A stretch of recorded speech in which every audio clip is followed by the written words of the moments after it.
it's what they call an associate principal. Yeah. Associate principal. Yeah, I don't know. They kept adding new things, you know. Whenever you're ready. Right. Okay. I can start. It's recording. Yeah. Oh, it's recording. Okay.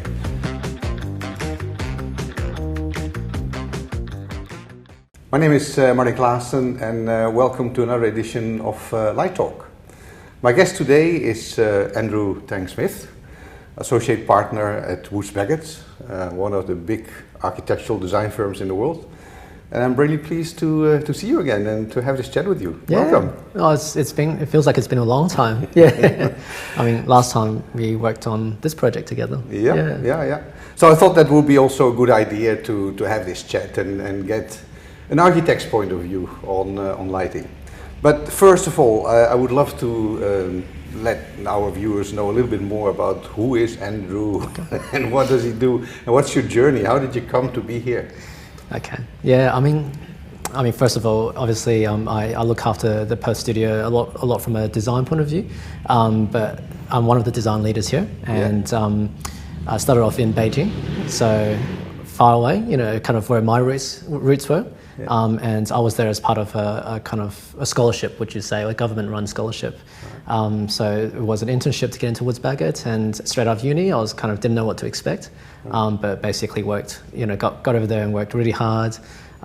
Did a good year of internship, and basically came back to Perth, and they said, "Yep, you can work here full time," which is great. Right. And I've been kind of doing a bit of traveling. So with Woods Bagot, what's been really great with a big firm like this is that even though you might have a kind of studio that is you call your nest, right? Yeah. You have the opportunity to go to Dubai.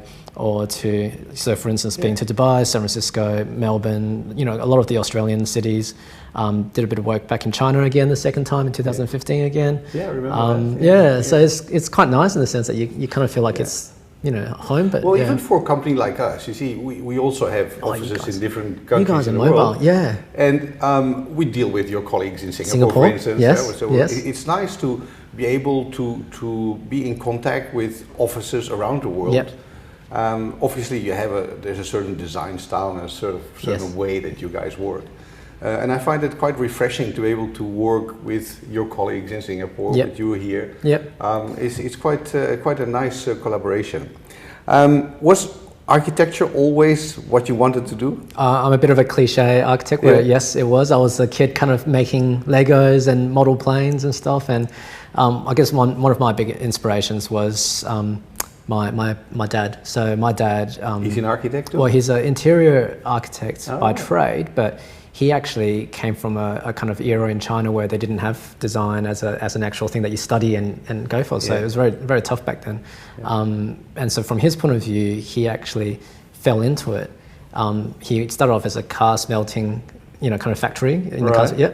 And then there was a competition, and he loved drawing cars. So he was practicing drawing cars, and he actually put into the competition, put his sketch down. And then the key designer saw it, the lead designer saw it, and was like, "You should be working as a design side." Right. So he went to Japan, and basically they trained him to be an industrial designer. Okay. When he came back to China, they didn't quite have the work for doing car designs, because he was kind of more designing like garbage trucks and buses and all of that. So it wasn't where his passion was at. So he basically self-taught interior design. Oh, right. And inspiration for me, because when I was a young lad, probably 3 or 4 or 5 years old, watching him just sketch cars and do using Copic markers was amazing, because then it inspired me to want to be a designer like him. Right. Yeah. So to this day, even since I was young, I always wanted to be a designer. Yeah. So you've got roots actually in China. Yeah, my roots are in China, in Beijing. Yeah. Okay. Yeah. Which also probably explains the stint that you had in China. Yeah, it was a nice way to kind of get back to the heritage speak of things. Chinese? Yeah, 我可以说中文。没问题。没问题. Very good. 很好. Yeah, it was good because you just had the opportunity to go back and rediscover the hometown, or not even a town, it's a major city of 20 million people. But yeah, basically. So you would have an ideal position to sort of compare life and work in China and life and work here. I mean, I've got it as well because And we you have know an office it's- in Shanghai, so yeah. we work about it. It's quite a contrast. You know, it's quite a contrast. Yeah. But at the same time, you know that if you're working hard, you're playing hard. Yeah. And I think that's kind of what goes hand in hand. Is it's But rules are a bit different here, rules and rules are a bit different very in different. China. So how you play the rules, yeah, absolutely. I mean, absolutely. it's a world of difference, and sometimes Chinese, they don't speak about design the way we do. They're more poetic. They tend to speak in philosophical more terms, philosophical Yes. symbolism. That's and right. Things like that, that's right. So that's what resonates with them because, even taking something like feng shui, and my dad would tell me about this through our, conversations, that we'd have. But feng shui is a philosophical way to explain science, right? So it's, we see it scientifically. We talk about the sun. We talk about, airflow through a building, natural ventilation. We talk about where something should be located in relationship to water and, sited. Whereas over there, feng shui is almost a kind of philosophical and spiritual an integral framework. part of life. It is, Yeah. but it's talking about the same thing. Where should the air come from? Where should you put your front door? All of Yes. those things. It's quite interesting. Yeah. So, do you influence your colleagues in that respect in terms of feng shui? Because for me, I learned about feng shui when I arrived in Singapore 35 years ago or something. Right. And a long time ago, but it was a new world. Yes. I know Yes. numerology, feng shui, all these kind of things were like, whoa, what is this? Yeah. What is that? I mean, And then gradually you start to understand and you see that it actually makes sense and it's a real thing that has impact. it has. Right? Yeah. It has tangible impact to the way people live, but it depends on how far you go. I think with some of it. So, with the greater principles of like health, wellness design for health. Obviously, we talk about it here. We don't necessarily frame it around feng shui, but it is the same thing. A lot of it is the same. It's the same conversations around where does your front door go? Where's the entrance? How does that relate to the cross ventilation and natural ventilation of where the prevailing winds are? Absolutely. Obviously, you can't follow the exact feng shui principles because they are actually designed for China or Asian. Yes, where they but are. I can tell you, I've had a couple of projects where we actually had a feng shui expert, A master. and he would just tell us no, and doesn't matter what you as a designer think. If the feng shui master says no, it's no. I think there's definitely another industry around that has been involved. The most funny thing that I remember from this guy in one particular project, that when he invoiced, his invoice was ludicrous in terms of was ridiculous, but he defended it. Said even his invoice was feng shui related. He couldn't change the number and the amount of the invoice because that was all related to the feng shui. Probably had the right number of it was in odd numbers or something. Amazing.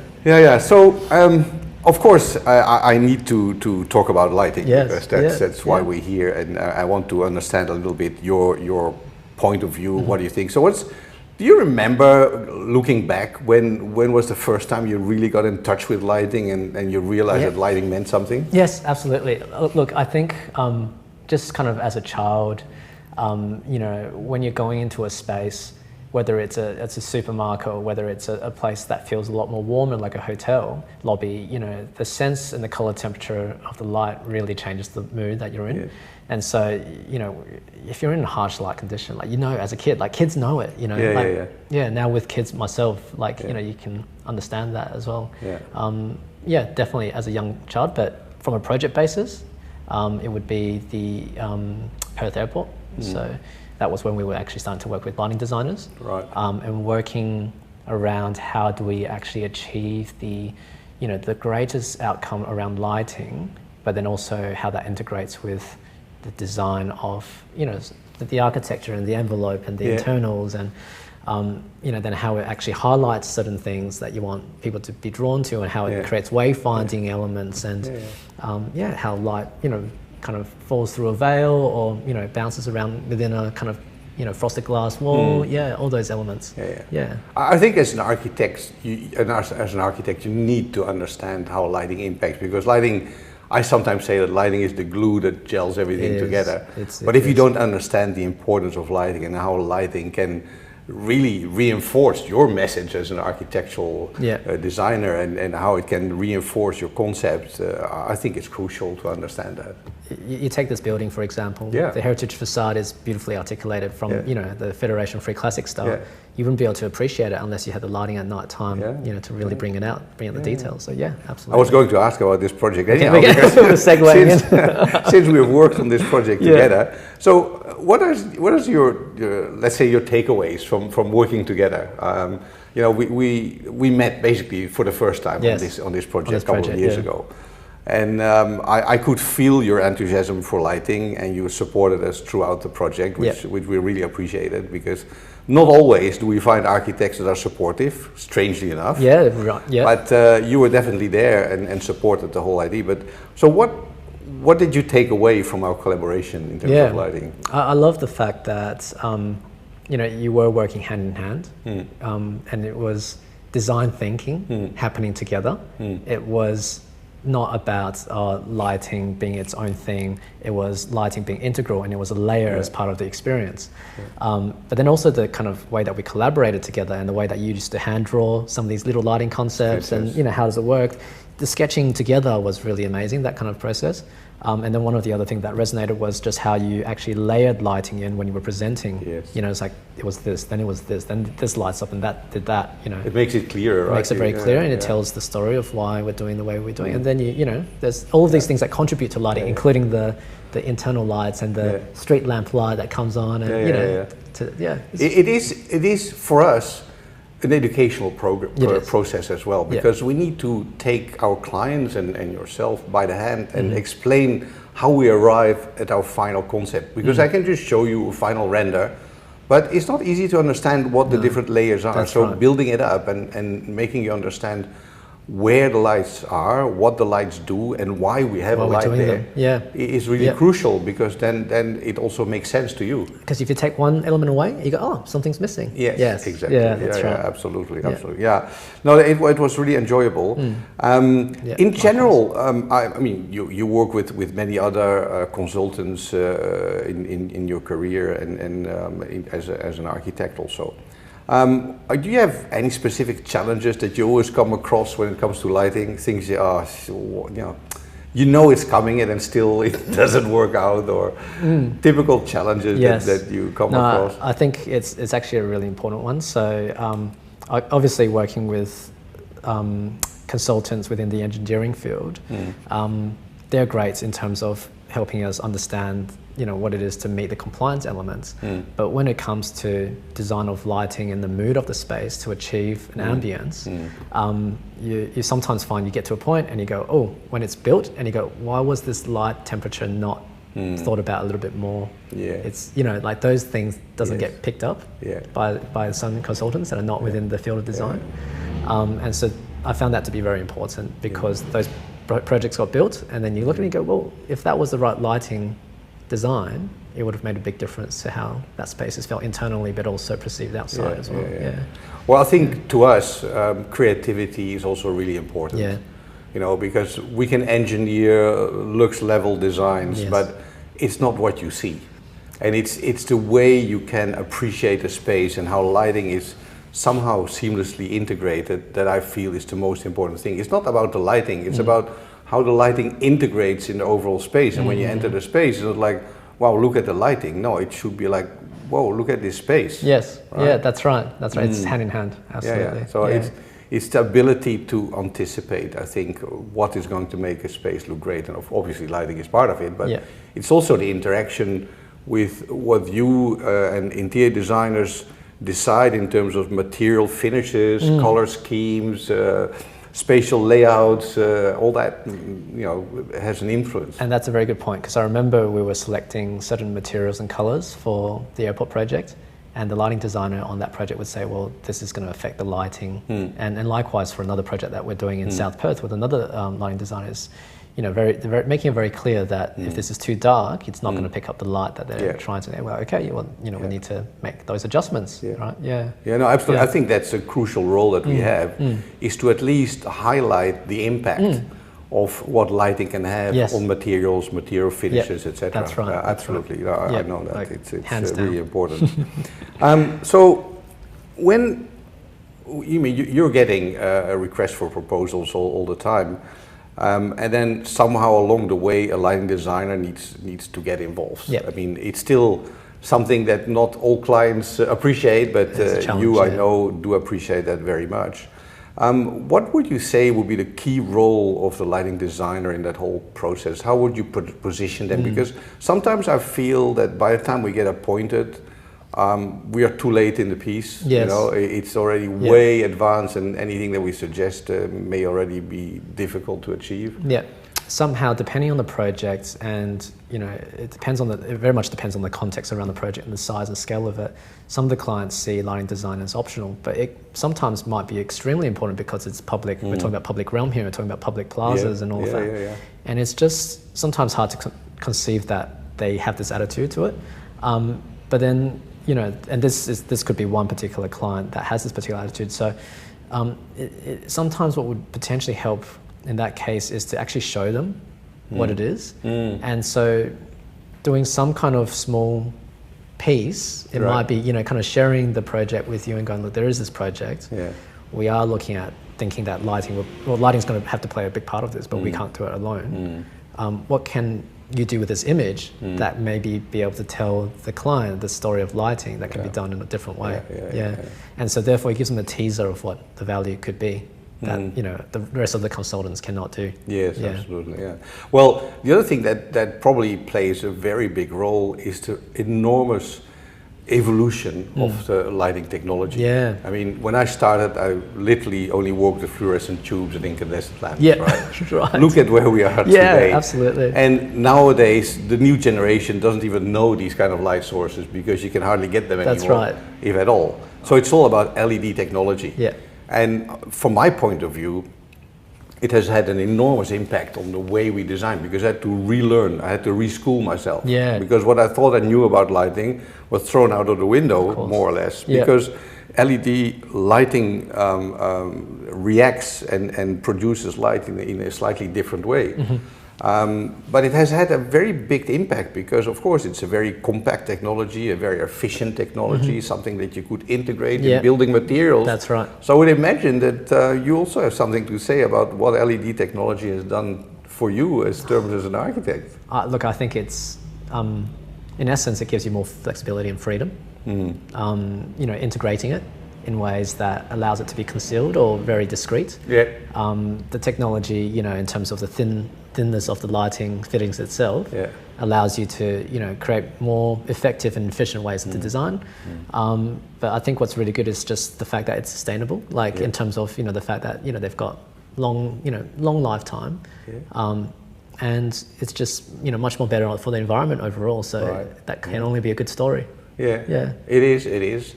I mean, not that we have a lot of choice because it's nowadays the only technology that's sort of made available to us. But as a lighting designer, I've gone through that whole development from incandescent to compact fluorescent, and now we're in LED, and even within the LED, we are already in stage 3 or 4 in terms of version 5, 6, 7, etc. Like iPhones. But that's the sort of speed of development. That is true. But talking about iPhones, that brings me to the fact that there's another element that is creeping in our designs, and that's smart technology. Of course, right? Yes. Everybody talks about data collections. How can I integrate that? You're probably aware that we have developed our Lighting Design of Things platform. Yes. Yeah. How do you see that from your point of view as an architect? How is data collection, smart IoT going to influence the design and the way we are moving forward? Well, I think it maybe relates something about, again, maybe there is an element of being more efficient in terms of power saving. So understanding, kind of communicating, having that kind of feedback, I guess, in terms of how people use the space and then being able to react to that in a smart way. The idea of wellness in terms of circadian rhythms and, color temperatures changing based on time of day. Again, that's all very kind of technology that we know about now already. What's in the future? I mean, I don't know. I guess I have to rely on you to tell me, Martin. So, well, what we are saying from our research and our practical experience so far is that while in the past maybe 10% of a light fitting was intelligent. Yep. In terms of a little sensor here and there, Yep. and its controllability or wireless controllability. The way it's moving is that the future will be 90% smart and maybe 10% lighting. Just like your mobile phone. You don't buy your mobile phone for the phone function. That's you true. buy it because of all the smart functions. So what else could it do then? What else could a fitting that's smart do for us? Well, we are talking about Bluetooth networking, Yes. GPS Yes. positioning, Yep. voice control. So they become like sensors for other elements. It becomes a data entry point, basically. Which is great because, you know, they talk about 5G technology, you know, having the ability for these elements to be little, you know, sensors or data points that picks things up. Yeah. So I think like if you were to, you know, kind of array it across a city and have these pick up certain other data entry points, you know, it basically allows it to form the network of a smart the thing city. is right? that what happens in a building, you can measure it, right? You can record data, and I'm not talking about physical camera type of recordings, but how people move in space. Yeah, moving. Which areas are they using? That's Maybe right. you'll find out that Hot this spots. space where we are in right now is only used once a week. No, absolutely, Right? absolutely. So why do you have this space? So to integrate that into lighting Right? makes sense. Yeah. Yeah, and then that relates back to air conditioning, That's to right. lighting, Uses, to yeah. air quality, Yeah. all these kind of things, right? I think Noise levels. the feedback's going to be amazing because you're suddenly looking at how you design spaces to be more flexible and adaptable, and so therefore they almost become this multi-modal space that, you know, adapts over time. And now we know like the markets are completely changing all the time. You know, retail shrinks in certain times. You know, commercial, you know, expands but then shrinks because of, you know, pandemic. Residential's potentially doing well right now, but, you know, at different parts of the world things change, and so therefore for the ability for buildings to adapt and interiors to adapt based on sensors and how a feedback loop, you know, is established, I think it's the next big thing. Right? We had one project just not so long ago where the client is planning to build a new head office, but they're still in their old building. Yes. And they installed a number of sensors and data collectors in order to understand how their current space was being used, including meeting rooms, including social areas.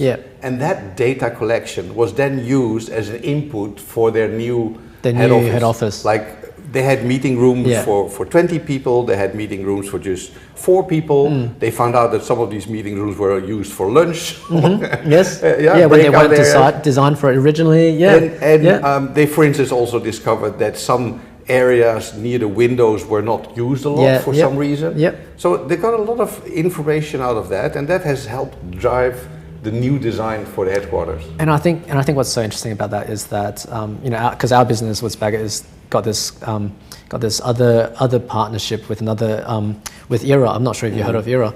And ERA basically looks at, you know, kind of evidence-based design and research and applies it through computational, you know, design processes.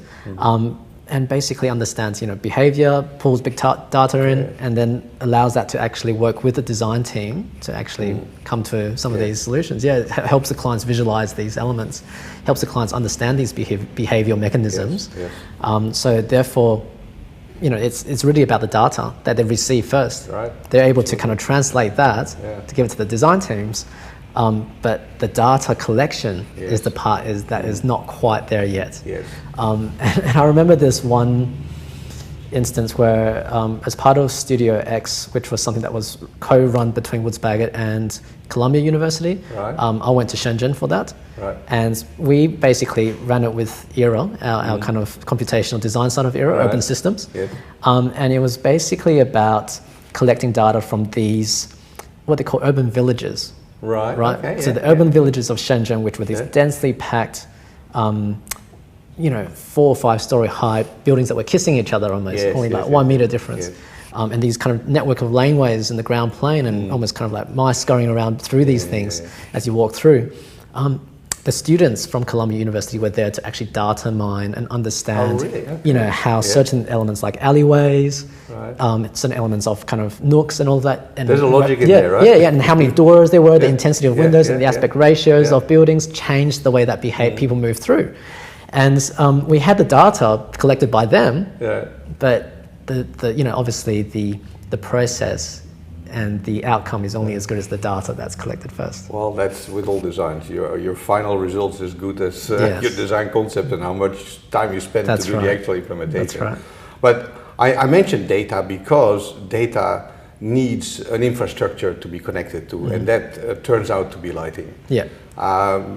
The way things are developing is that the lighting infrastructure of the future will be also the backbone for all data collection, because we know where the lighting is. It is in every single space that we design. That's right. It is connected. Yeah. It is wired. Yeah. So that makes it an ideal host for all data infrastructures. And one of the things that we see as lighting designers, and that's why we talk about lighting design of things, is that we see that integration between architectural lighting and IoT. Yeah. That's happening, and Yeah. that's also something that I feel architects and interior designers are starting to get a feel for, that you don't need this separate infrastructure for data collection. You don't need a separate set of sensors. This No, is, it is integrated wires in and light lighting integrated. already. It makes sense. Makes sense to me. That's where we're going. Awesome. Now, awesome. I also have to touch, of course, on the situation the world is in right now, the pandemic. Yeah. Because that course. undoubtedly is going to have some impact on, if not a lot of impact, on how we will design for the future. We see it within lighting. Yeah. We see that things like ultraviolet disinfection is coming up, and other steps are being taken. Do you see anything from architectural point of view, social distancing, the way you design things? Maybe we're even too close now, but Yeah. we're in Luckily, an Australian we're in environment Australia, where we are quite all right. So, I mean, yeah, absolutely. I mean, in a way, Martin, like, it's a constant conversation that we're having now with our clients, amongst ourselves. We've been doing a lot of thought leadership around this, and there's been quite a few articles that we've been releasing recently around it.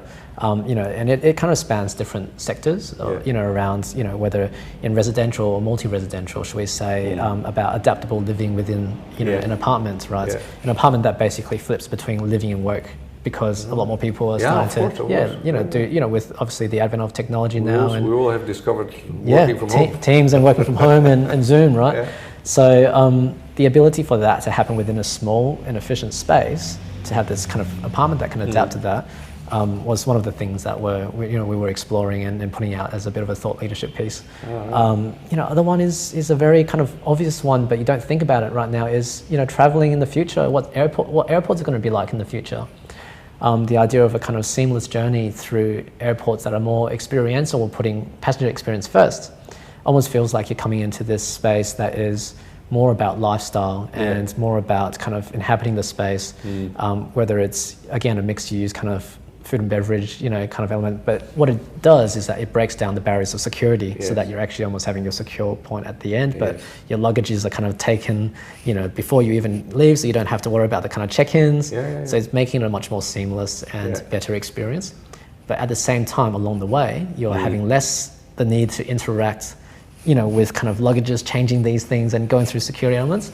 So it's kind of trying to, you know, looking at how do we actually start to take away, you know, basically a post-pandemic era, you know. You talk about taking away contactless. human contact. Well, it's not necessarily human contact in the sense that it becomes something where someone's intruding into the space and having to search you. No, but, I you know, always using had technology. already issues with the self check-in booth where you don't talk anymore to someone behind the counter. Well, it's like, that's, you know, that whole personal interaction. I hear you. Look, I think human interaction is going to be really important, and if anything, it's going to be allowing for human interaction to happen in other modes, like, you know, like hospitality was, you know, like people being more hospitable rather than kind of that nervousness of going through security and then the security guard going, oh, you know, have you taken your belt off, or, you know, did you take your shoes off, you got to go back, that kind of rush.